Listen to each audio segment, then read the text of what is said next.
We are live, Jamila. It's all yours. Wonderful. Um, should we wait a little while until more people join, or are we good to go? We are actually good to go. So, all good. Okay. Welcome and hello to everyone. I think this is episode 4, Anissa, that we've now gone Yes. through, and I can't believe how quickly the time has gone by. Um, Today we have our guest speaker, Michael Padirano. And we'll give you a very warm welcome, Michael. Thank you so much for agreeing to be on our show. And I think let me just quickly give you a beautiful rundown of who Michael is and what he's an embodiment of. So Michael Padirano is a living embodiment of transformative growth and inner balance. He stands as a testament to the journey from extremes to equilibrium, all while practicing his definitive purpose to elevate humanity through knowledge and understanding.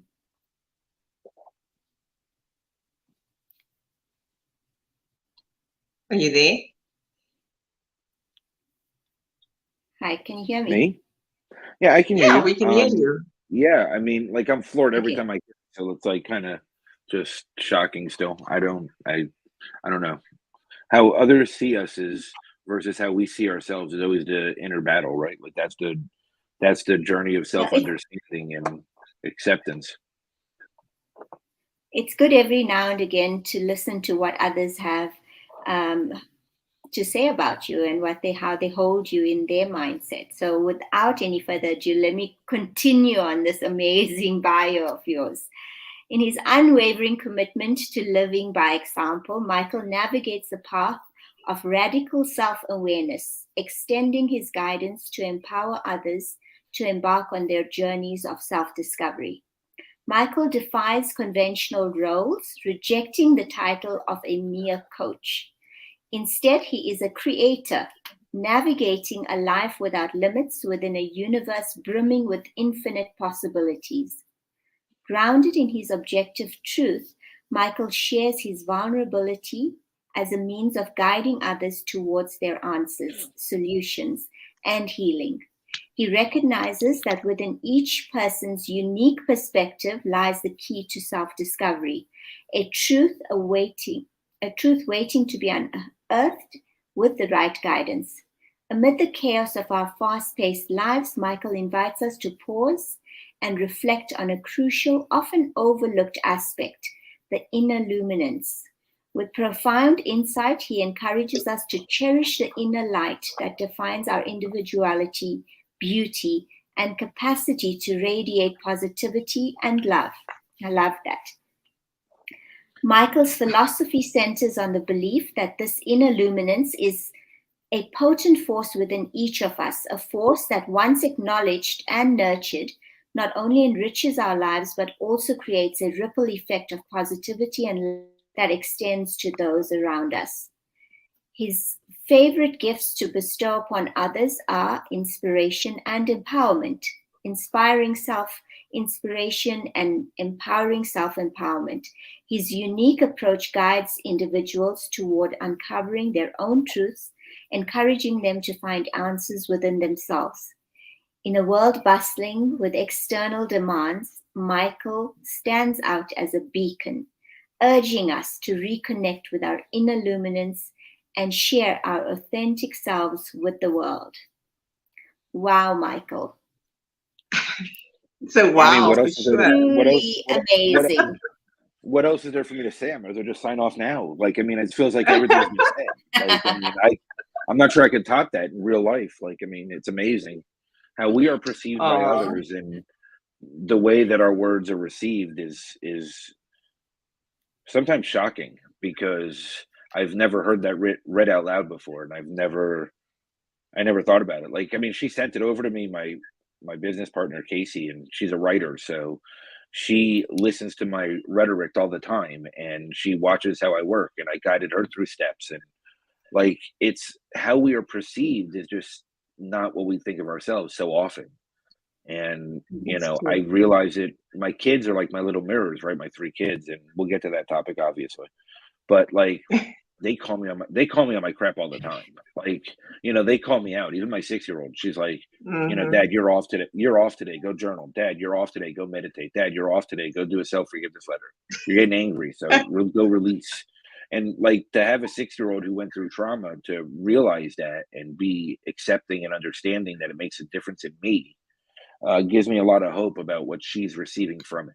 So it's a beautiful, beautiful thing. And I'm still kind of floored by how Casey perceives me and how my words impact her. So it's really a beautiful thing. And I mean, it's all stuff I say and I Well, live, but it doesn't mean I've heard it out loud before. So well, let's first welcome our guests and audience and everybody that's joining us today from near and afar.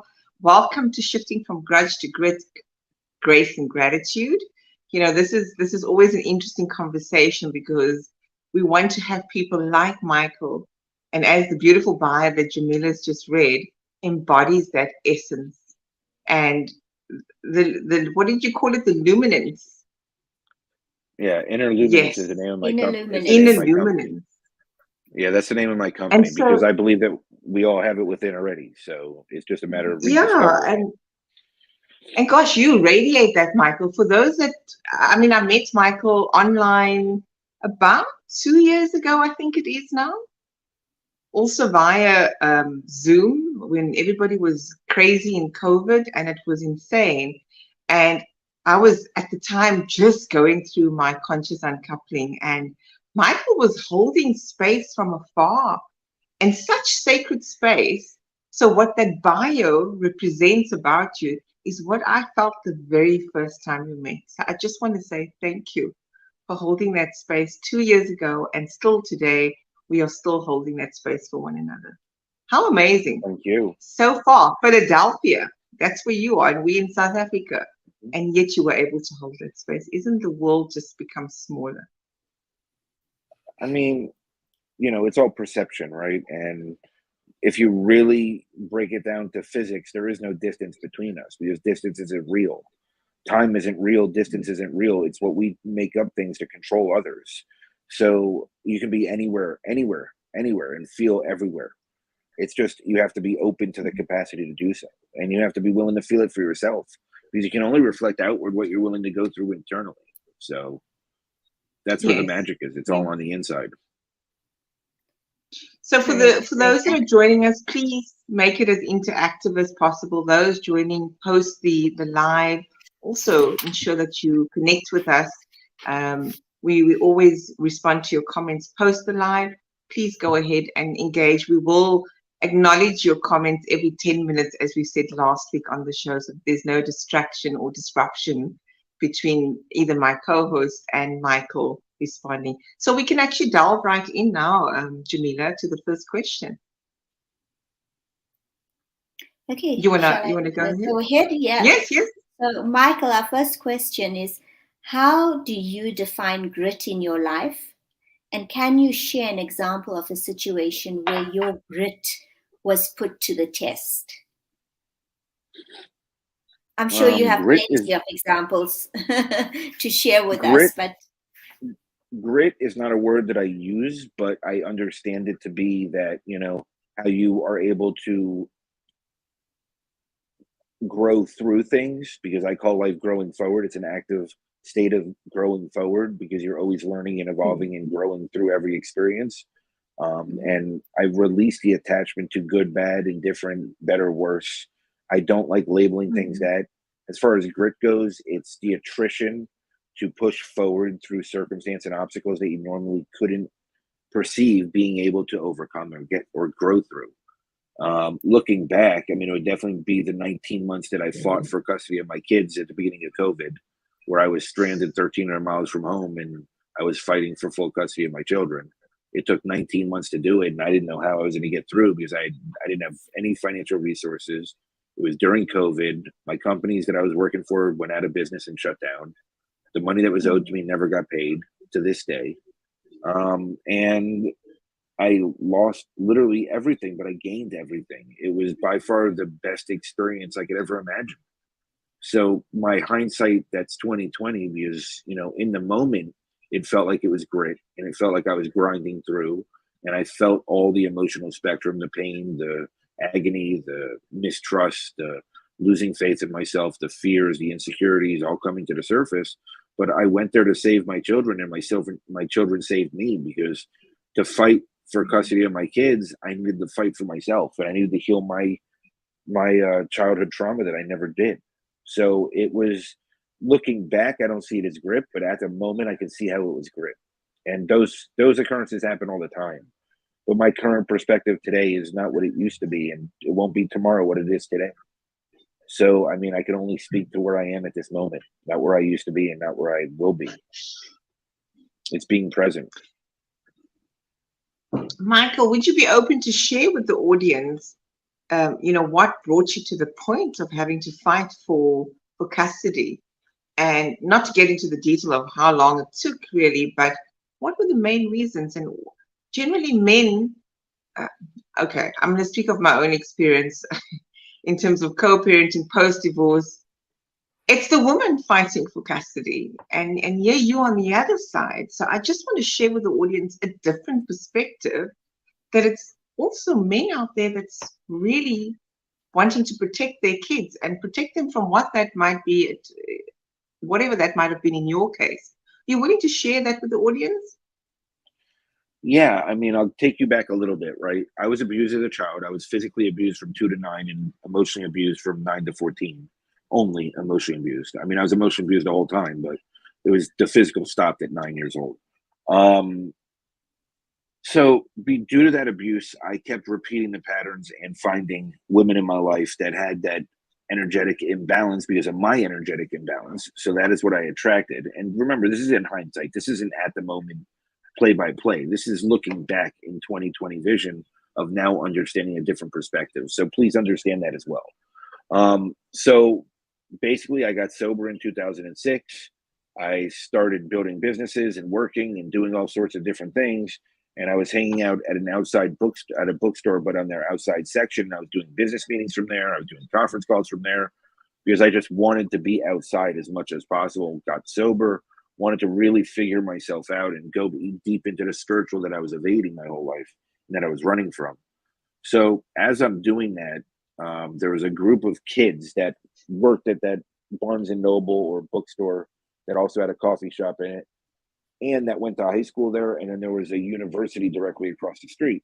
So there was these young kids everywhere, and I ended up supporting and guiding some of them to get sober, get clean, straighten their life out, help them get jobs.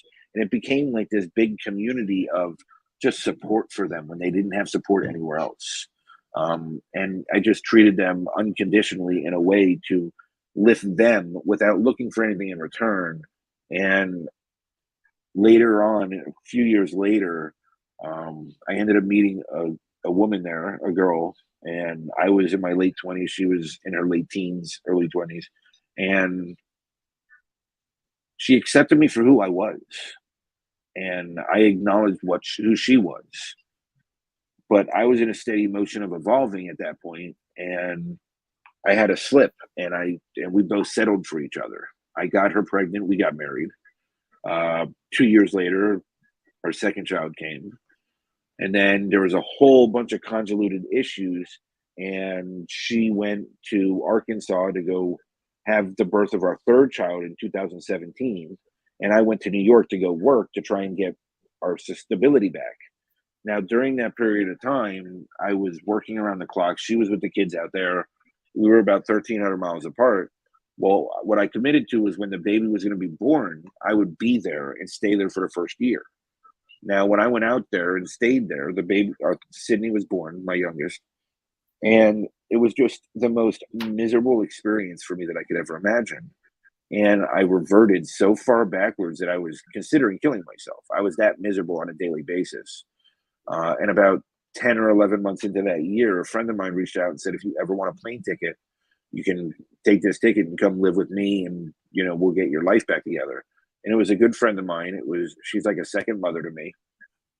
And my mother passed away before all this happened, way before this happened. So it gave me a grounding space. So I ended up leaving. And before getting on that plane, I worked out a civil divorce with her, civil custody arrangement, all these different things. And within 3 weeks of me leaving, she took the kids and disappeared. She met a guy online and disappeared to the other side of the state. I had no contact with my kids for 5 months. I had to hack her credit card to find out where she was living, and she still wouldn't give me access to the kids. A year later, I ended up traveling out there with my friend because I didn't trust myself to go alone because I figured I'd be in a reactive space. And so I was aware enough to bring a friend with me, and my kids were black and blue. They were unbathed. They were not upkept. She didn't want to let me see them. Her boyfriend at the time didn't want to let me see them. I had to call her mother to basically force me to be able to see them. And when I saw them, my son begged me to take him with me back to Florida. And I told him, I said, legally, I can't do that, because if I do that, I'll never have you ever again. And he goes, but I can't be here anymore. And he was covered with black and blues up and down his legs. He was unbathed, unkept, skinny as can be. They were all not eating properly. They were not taken care of. My youngest, which at the time was about 2, had no idea who I was, still wasn't speaking, nonverbal, had dreads in her hair because she was so neglected. And I started calling child services, which here in the US, that's who's supposed to take care of the children. I don't know what it's called internationally, and I know every state is different also. So we have 50 different ways here, and then around the world it's infinite, right? So after that trip, I went back to Florida. I filed for divorce in Florida, which apparently I didn't know I had to do in Arkansas. Then she removed the kids from my life again and would not give me any contact. So from July of 19 to when I got them on emergency custody, March of 2020, right before COVID kicked in, I had zero contact with them. And what I was told afterwards was that her and the boyfriend were telling the kids that they were going to change their name to his, that they were still getting abused daily. They were not being taken care of. They were being neglected. So when I got evidence of the abuse, it was late February of 2020. I got in my car and drove to Arkansas. I had no idea what I was going to do because I had $3.47 to my name at the time, and it's 1,300 miles. So it was almost a day and a half of straight driving. I begged, borrowed, and stealed when I got there to just try and get a room and try and get it set up. And my father called me and said, "I'll fly up there and I'll pay for your lawyer." That wasn't the plan before I went, but when he saw that I got in the car and went, he said he'll do it. So he ended up meeting me there. We hired a lawyer February 27th or 28th. I was in a little bit of a larger town, about an hour and a half from where they were staying. And I figured to be closer didn't make sense because it would take away that element of surprise, right? And due to all the nepotism in that town and the fact that it was a very corrupt situation, child services didn't do anything because there was 11 child services cases. They didn't do a single thing. It's not that I'm amazing. I'm just too stubborn not to be. There's a big difference, right? Like, I don't intend to be amazing. I'm just too stubborn to give up. And, fighting for my children is what got me to start fighting for me. So it was really this inverse effect. So I got emergency custody of them March 6th of 2020. And within a week and a half, the whole world shut down because of COVID. So not only did I go out there with no resources, I went out there with no idea what I was going to do. I stayed in a motel for the first month with the kids, and I had to shave my youngest head twice because she had lice so bad she was bleeding from her scalp. And she had scabies from head to toe, and she had a yeast diaper rash from the top of her butt to the belly button because she wasn't being taken care of. And I have the doctor records. I have all of this in writing, and I have pictures and videos of everything. It's insane. Like, the whole thing's crazy. And then I was just stuck out there for 19 months fighting for them. And that's why I fought for them and why there was a need to. The extent of the abuse is still hard to understand because the kids, as safe and as comfortable as they feel now, my 14-year-old, my oldest, who turned 14 today, Michelle, she pushed it aside and acted like it never happened and didn't bury the trauma, just let it all go, knowing that she's safe now and with me. My 11-year-old, who's in the heart of his emotional healing journey, is very reactive and sometimes overemphasizes what happened. Not always, but sometimes. So I don't know what the exact details are, and it doesn't matter anymore because now it's over. So now it's how do we help you heal? So it's been taking him through the healing journey that I did for myself and that I help others through. And it was a very challenging experience, because when I first got them, I would never healed my childhood trauma. So I was a train wreck. Those dark nights of the soul that everybody likes to label dark nights of the soul, I went through it with the 3 kids around me looking for me for support during COVID. Nobody around I knew. I was 1,300 miles from home, and I was crying for hours a day. I would journal for hours a day. I mean, over the course of the 19 months, I think I journaled something like 60 notebooks, 60. And I found audiobooks. I went through 45 different books in those 19 months. And I started creating all these ways to heal myself. And I started coaching people and guiding people, because I was further along on my journey than they might be on their journey. I'm not further along on anyone else's journey, because there's 8.1 billion of us. We all have our own journey and our own perspective, and they're all true.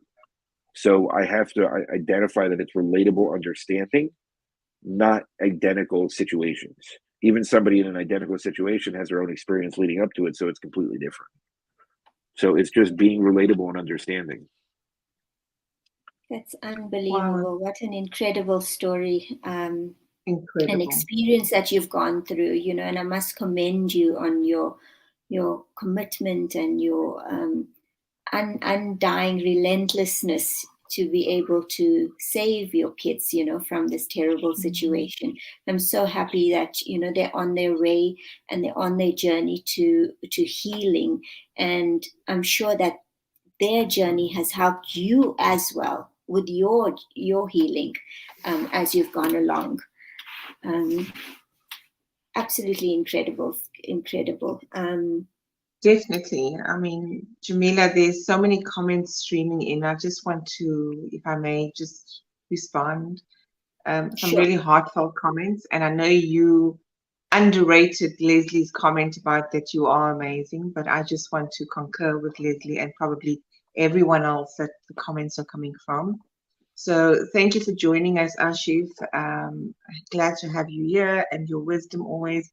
I like that you say inner action of empowered individuals value. Yes, Leslie, always great having you. Ashif says embracing and understanding perception of self can assist in self-growth. Be gentle to self. And Leslie says this is unconditional love. Zaida, so lovely to have you join us today. Thank you so much for being here. Ipek is with us today. Ipek is another wonderful soul, also just acknowledging and saying in awe of witnessing your journey, Michael, and she's been with you along this journey, and that you are a phenomenal father. I am going to not be able to read more because they are streaming in fast and furiously.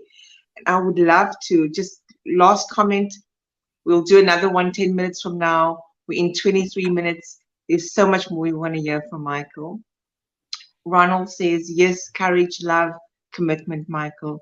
Thank you so much for the engagement. So over to you, Jamila, just to continue with the questions. Yes, and just before that, I'd just also like to acknowledge your immense humility. This is not easy for anyone to go through, and I think, Anissa, you've gone through similar, I've gone through similar, but absolutely incredible story, and you know, your humility just amazes me, Michael. And on that, let's move on to the second question. In what ways do you incorporate grace into your daily interactions with others? Can you recall a specific moment when you felt the impact of grace, either in giving or receiving? Or how do you balance assertiveness with grace in challenging conversations and situations? And you most certainly, I'm sure, have had many of these situations. So how do you hold your grace about you?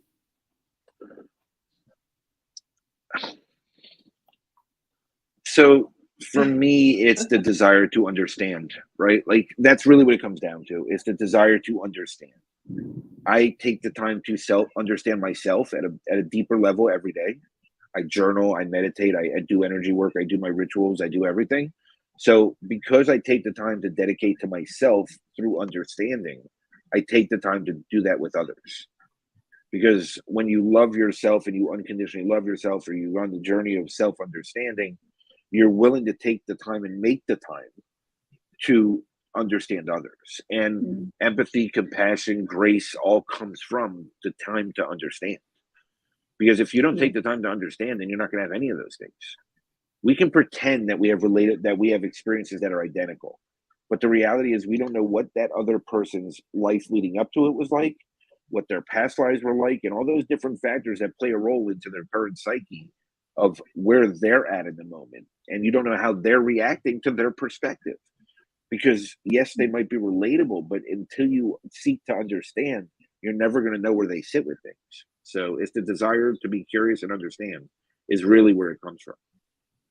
And I do that in every aspect, even with my 6-year-old, with my 11-year-old, my 14-year-old.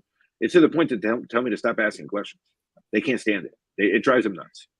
You know, everybody says toddlers are a problem with asking questions, but I react to them in the same way. So Michael, I'd like to come in there, because that tells me that there's this curiosity, and with the curiosity, there's no judgment, because I'm seeking to understand. So I'm going to continuously be curious and ask you these questions from a place of, hey, I'm walking alongside you. I'm nowhere judging you. There's no lens of showing up as if you're better than me or above me or below me. It's we're walking this journey together. And so that's so beautiful for me, is that knowing the trauma that you've endured as a young kid yourself, and having to come full circle, see your kids go through not the same traumas, but quite harsh traumas, right? And for you to still sit here today and have this conversation and be curious. As Ipek is saying, Michael is an extraordinary human being, because it takes a lot for somebody to say, I no longer harbor resentment, anger, judgment, guilt, shame, pain. So that's truly admirable. I just want to commend that. As much as you don't, your humility shines through. It's not a lot of people that would be able to say, I'm going to show up in this world trying to make the world a better place, even though I was not treated the same. Well, I mean, it was Gandhi or whoever that said, if you want to be the change you want to see in the world, right? So how can I say I'm going to change the world if I'm not changing myself? If I'm not evolving and growing forward every day, then I'm doing something wrong. And it's just become a way of life. Because don't get me wrong, I mean, I have slip-ups. I have what people would consider failures and what people would consider mistakes. I just don't label them that way anymore. They're just lessons. Why should I be attached to a definition that somebody else is defining? It's just lessons and growing forward through every aspect of life, the good, the bad, the ugly, and none of it matters. We take things too personally. And, you know, the stroke that I had last year, November 16th of 2022, I had a major, I guess it's a little bit over a year now. I had a major stroke, 3 places in my brain, and I drove myself home and I healed myself. I went to the hospital. They said, you had a major stroke and we want to keep you. And I said, no. And that was basically how that conversation went. My doctor calls me a walking miracle. And it taught me, what that taught me was the gratitude for waking up every day. There is no guarantee to wake up. I don't care what your age is, how healthy you think you are. You can get hit by a bus. You can get hit by a car. You can get hit by a wildebeest. I mean, I don't know what animals you guys have running around there, but I've never been to South Africa. But you get eaten by a shark. Maybe penguins attack you. I mean, who knows? Like, anything is possible. Anything in the world is possible, right? So, like, value yourself enough to love yourself enough to be grateful to be present in the world. Every one of us is here with a purpose and a reason for why we are here. Now, we can either choose to focus on the negativity, the problems, the issues, all those different things, or we can live into growing through them and not only shifting our perspective, but impacting every being that we come in contact with. Because just by being ourselves, we will impact every living being around us. Correct. It's all about Jamila, coming back to self, right, Michael? Yes. It's all about coming back to self and self-accountability. And by doing that, it gives you the awareness of what you are going through and how you would like to be treated by other people. So I think that's what makes you having that heightened level of self-awareness allows you to be able to even offer forgiveness in being able to see.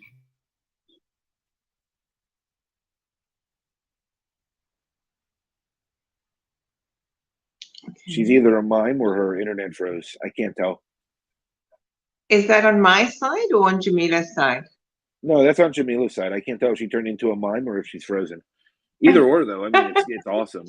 Like, I mean, she has the Okay, curiosity she's look in her eyes, beautiful, but right? she's doing So great. she could be pausing, miming, and she's just so gorgeous, right? Well, she has the curiosity glowing off her, and it's beautiful. It's an amazing thing, right? Her soul shines through, and that's what matters most. It's what we all Well, embrace as we grow forward. she's just messaged me. So they've got load shedding, and I don't know if you're familiar with what load shedding is in South Africa, where the power utility cuts our power for a period of 2.5 hours. So let's Well, that continue was the nice of them. conversation, and They need she'll to probably reschedule come those back things. with you.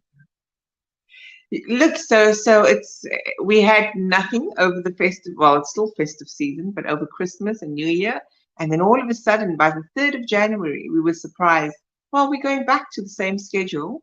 Be aware that you now need to plan. So we have these ad hoc little cuts that happen, but such is life. So what I want to come back to is something that you said, and it's this whole notion of knowing self. Know thyself, heal thyself, and then you can lead yourself. I think Ipek, I just want to acknowledge her comment. She's very active today. I can see she's very passionately inspired by your journey. She says the good karma you receive from saving your children saved you. There were some more comments, which I'll get to in a little bit. But what I'd like to just ask you is, tell me about triggers, because we're human, right? And we do get triggered. We get triggered by our kids, and they remind us of what still needs to heal. We get triggered by others. So I get how do triggered by my own you decisions. exactly, right? How are you dealing with those triggers that might shift us? Let's forget about those label and constructs that you alluded to earlier on. But how do you deal with the triggers when they show up? The best I can. What are I your mean, it's not strategies? perfect. Like, be aware, acknowledge it, understand that it's uncomfortable, understand that there's discomfort, understand that sometimes it's pain, sometimes it's joy, sometimes it's anger, sometimes it's frustration, sometimes it's abandonment, sometimes it's all these different things, and just growing forward through it. I do not judge myself anymore. The mime is back. She's not a mime anymore. I see the eyes blinking. We're good. But Jamila, you're back? So, but We were Sorry just about that. saying that Apologies. We're having load shedding here. I've shared with the audience and Michael, and we've kind of read here and there a comment just to bring you into the fold. And the next thing that I asked him was, all good and well, we don't have these forms and constructs and labeling stuff, but we do get triggered. We're human. So in the midst of those triggers, how does he deal with himself and towards others? So he's busy responding to that. Okay. So the simplest form is unconditional self-love, and I know I'm doing the best I can at any given moment, right? And I know it sounds overly simplified, but it's the truth. Sometimes I react, sometimes I yell, sometimes I get upset, sometimes I'm crying, sometimes I'm sad. Why do I have to hide any of the emotions? The whole reason we're living is to experience the whole emotional spectrum. Law of polarity, you can't experience the highest highs if you don't grow through the lowest lows. Law of vibration, if you're standing into your soul's purpose, then everything to fulfill that purpose attracts to you. But it starts with the honesty and the transparency of knowing you're going to experience all these things. So through my self-forgiveness, through my unconditional self-love, which I transitioned to, because there's a transition process. I despised myself for the first 40 years of my life, absolutely hated myself. Had a death wish for 20 years, tried to kill myself many times, tried to OD. I've had 16 near-death experiences. So obviously I'm here for a reason. I'm obviously here for a reason. Yeah. I couldn't get out. So then I just said, okay, I'm going to get sober since it wasn't working. I'm going to get sober and make this work. But it took time and understanding and compassion to get there. And it took a process of growing forward. I went from despising myself to in 2020, August of 2021, for the first time in my life saying I love myself, to Wow. then falling in love with myself and ignoring my flaw. Oh no, 2020 is when I said I love myself. 2021 is when I fell in love with myself and I started ignoring all my flaws. 2022, after the stroke, is when I finally embraced all the flaws and moved into unconditional self-love. And that's when I understood the difference between unconditional and conditional. But it's a process. Everything is a process that we grow through. Yeah. Yeah, so it's not linear, right? So the journey is never linear, whether the journey is about healing, whether the journey is whatever the context, it's never a linear process. I'd like Jamila to respond because she's got a beautiful way of expressing how this journey actually unfolds for us when we return back to our authentic essence. Jamila, would you like to just come in there? Yeah, I think, Anissa, I just also want to talk about the acknowledgement of self-love and actually saying that to yourself, or being able to say it. And so many people just cannot do it. And I remember I went through this exercise, which I'm sure you all know about, is, looking into the mirror and saying it to yourself. Many people, the first time I tried it, I couldn't do it.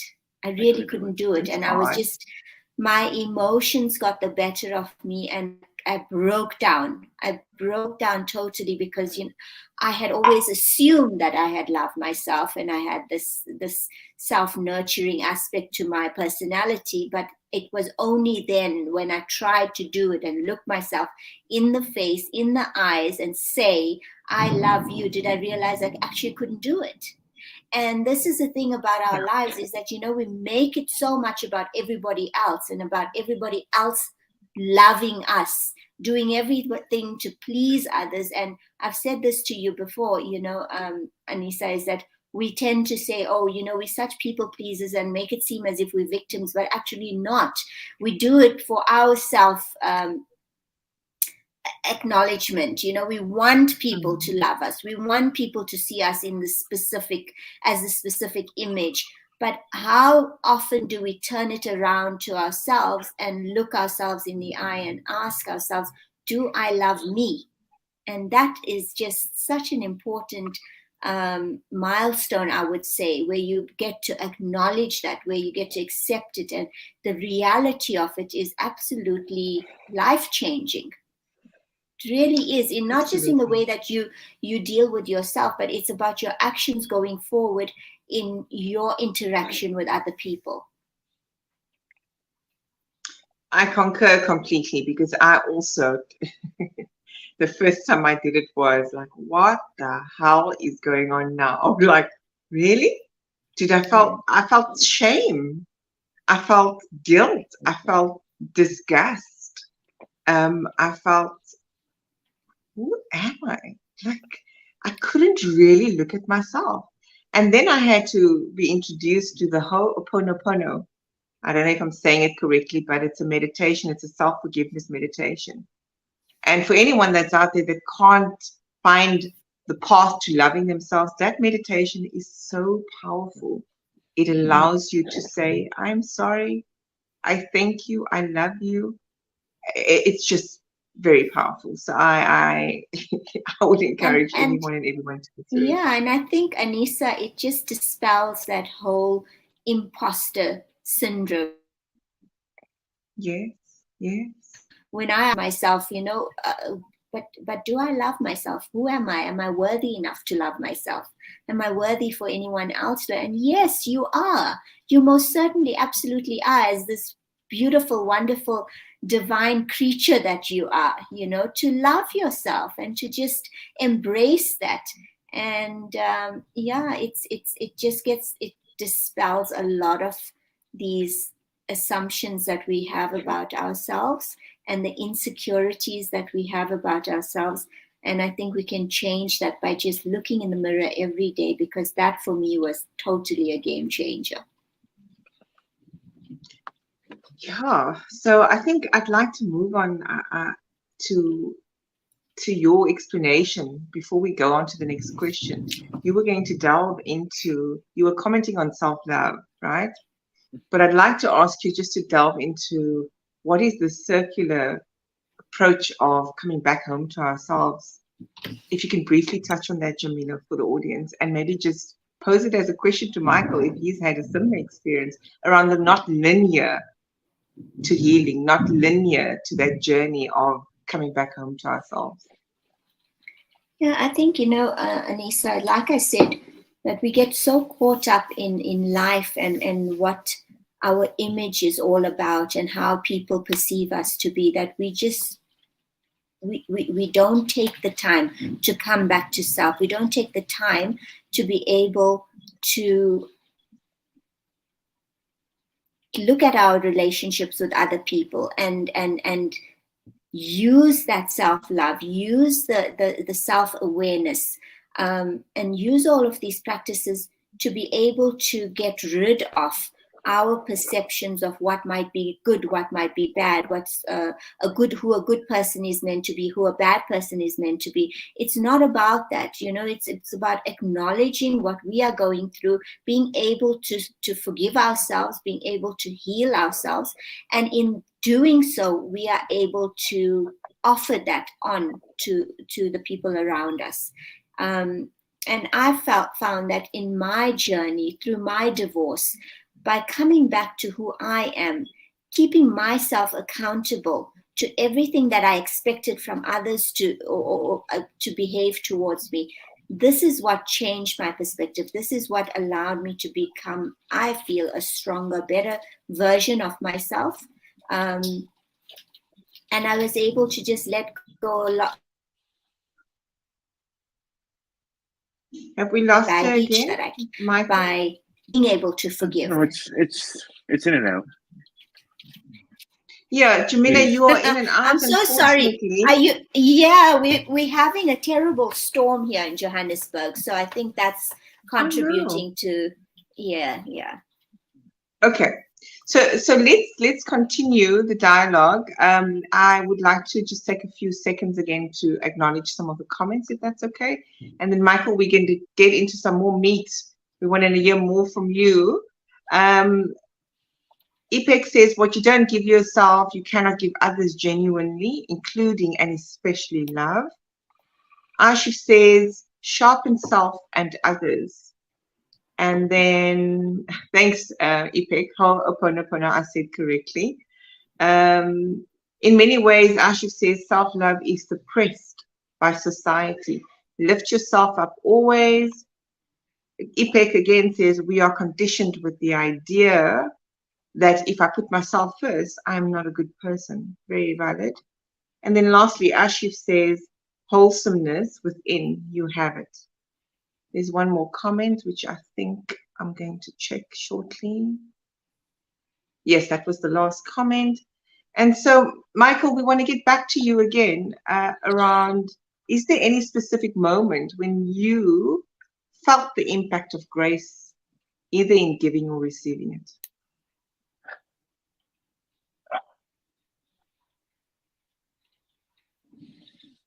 I mean, I'll oversimplify it. Every day I open my eyes. When I wake up, I feel grace because I'm still here and I'm still alive, and I get to live in the miracle of living into my purpose every single day and impacting souls. And that's all I care about. Mm-hmm. Like, the rest of it doesn't matter to me. I just love impacting others and helping them to be self-inspired and self-empowered. I want to constantly give those gifts that nobody can take away. I want to empower others to be self-empowered. I want to inspire others to be self-inspired. I want to give them the tools. Yep, there's a storm. There we go. See, she wasn't kidding. So there we go. It's okay. I'm from South Florida, so that to me is like normal. That's like every afternoon. But without the penguins, because we don't have penguins there. But we have alligators, so it's a little bit different. You guys have crocodiles. But yeah, like, to me, the grace is self-compassion, self-love, self-forgiveness, self-understanding. It's all about grace, because without grace, we can't be truly aware in the most loving way possible. Like, it comes down to the level that we love ourselves. And are you fully embracing everything that you are? Are you fully unconditionally loving yourself? Or are you still saying, if I lose 10 pounds, I'll love myself more? If I get this job, I'll love myself more. If I get this house, I'll love myself more. I make this income, I'll love myself more. Are you putting those conditions on yourself? Or are you worthy exactly the way you are, and you believe and you love in yourself above all else? And at the end of the day, that is where we intrinsically are born and should intrinsically die at. But life jades us because of systemic programming and all these different reasons. So it's growing forward and going into that depth of self-understanding. To me, the spiritual journey is just the journey of self-understanding. That is the spiritual journey. I think also for me, it's so hugely important when you're having a romantic relationship as well. Because if you haven't learned to love yourself, how on earth are you able to give or love someone else? And I think when you get to that point of truly knowing and understanding the love that you have for yourself, and you do meet, or you're fortunate enough to meet someone else, and in those moments where you feel like I've never felt so in love before, it's actually me having my experience of never having loved myself, with that, along with that person's feeling the same way, that we together then feel like we are in such love, not just with each other, but with ourselves at the same time. I have no comment on that. Michael, you alluded to something earlier on, and I almost want to simplify it. Your vibe attracts your tribe. So you mentioned it earlier on. We will attract the type of love relationships into our lives based on where we are energetically. That is our absolute reality. There's no denying that. So until we have dealt with our demons, our ghosts, our wounds, our traumas, we will continuously attract somebody that will end up being a codependent type of relationship, or the empath versus the narcissist type of relationship. And I know that's a whole new conversation. We're not going to delve into that today, because that is a topic on its own that's massive. And we're not going to go in on labeling anyone. So I want to get to the rest of the conversation because there's 13 minutes left. Can you believe it? So I think, Michael, you're going to have to come on again. I want to ask you this question. Anytime we can rainstorm, anytime we can change your time zone, we're good. We'll just aim for the stormy days. We'll be fine. With every storm, there's a rainbow. So I love the storms. So there's always positive light at the end of it. So yeah, absolutely. So Michael, you show up in your authentic truth. What you see is what you get. There's no BS. You don't beat around the bush. So the next question is really around, how do we then balance that level of assertiveness with grace in challenging conversations or situations? Very delicately. It's like an elephant walking on a. It's like an elephant walking on a tightrope. Okay. With curiosity, understanding, and empathy, right? Like, I mean, that's all you can do. Yeah. Because we, again, can't understand what anyone else is truly going through because we don't know their personal experience. We can think we do, but until we understand and ask the questions, then we don't know what they're going through and growing through. So we need to be curious. We need to be understanding. We need to be empathic. We need to be unconditional in many ways, while self-loving ourselves, to respect ourselves enough not to distract ourselves from the purpose and the intent. And that's where I got lost for a long time. Of course. But can I challenge you on that, right? Because it's one thing being all love and all unconditional, and I spoke about triggers earlier on, and we spoke about having not a judgment lens, so to speak. Mm-hmm. But our reality is that we have many saboteurs, right? And those saboteurs is either the people pleaser, the victim, hyper-vigilant, hyper-rational. There are 10 accomplice saboteurs. I think EPEC will know this from the positive intelligence coaching framework and operating system. But the reality is assertiveness is also linked to either there's a threat response, or there's fear, or there's doubt, because that's the hyper-vigilant that's coming up. alongside playing the role, very much the lead role, the captain of the ship being the judge. So how do you balance it? Because that's part of us, right? How do we actually become more self-aware when it does show up, so that we're more in grace versus assertiveness, which is the hypervigilant state? Outside of what you mentioned.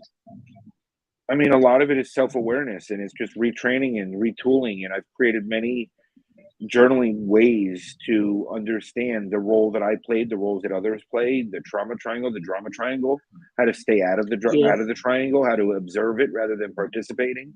I mean, it's becoming an observer our own observation, right? It's be sitting outside ourselves and really identifying the role that we are attempting to play. But it's also being unconditional with ourselves, because we're not always going to be right. We're not always going to do it right. We're not always going to be, there is no right or wrong. It's the judgment words that put us there. So I don't use that vocabulary. I just understand that I'm doing the best I can at that moment, and I'm accountable. You know, when self-accountability really kicked in is the day that I acknowledged that we deserve what we allow.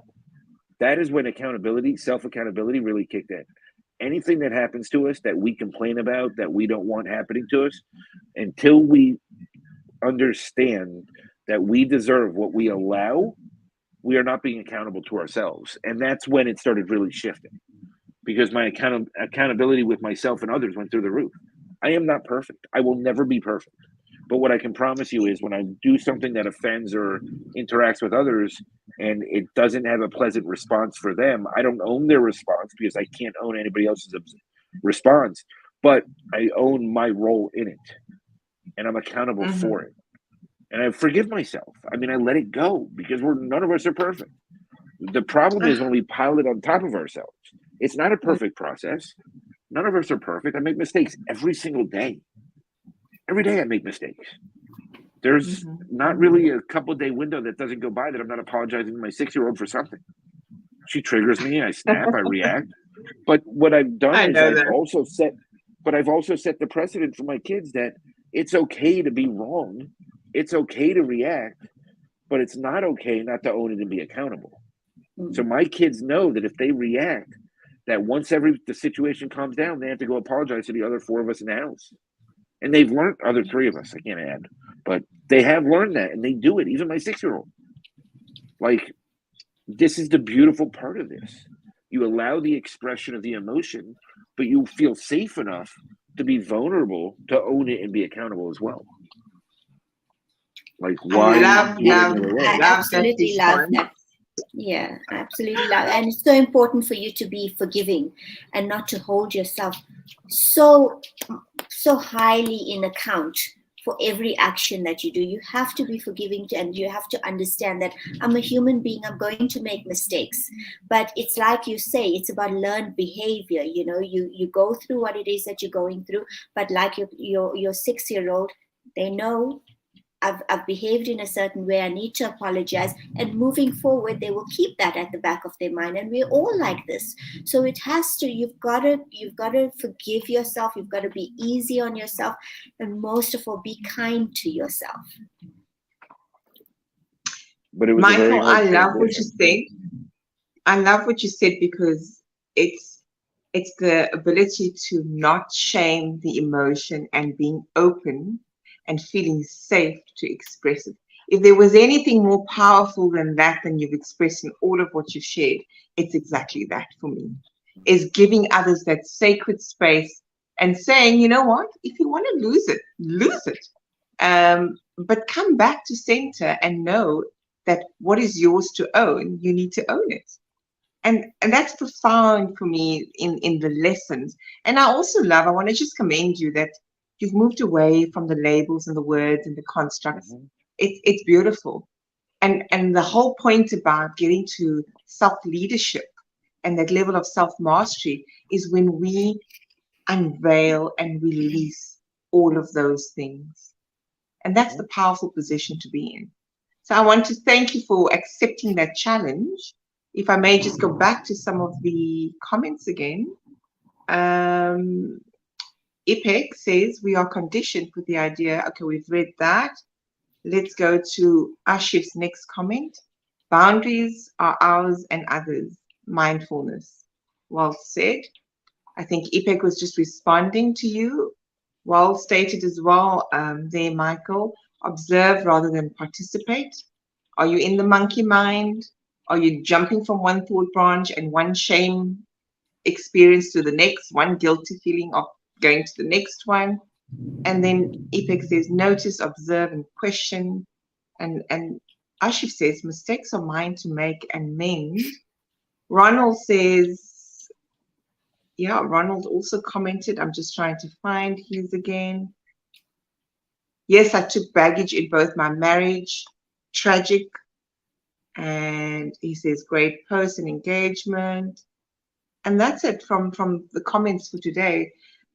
Do you want to move on to the next question? Because we have 5 minutes remaining, and I almost want to get as much insight as much as we can. from Yes, Michael. absolutely. Okay, I think next question has to do with integration. How do you see the interplay between grit, grace, and gratitude in achieving personal growth and success?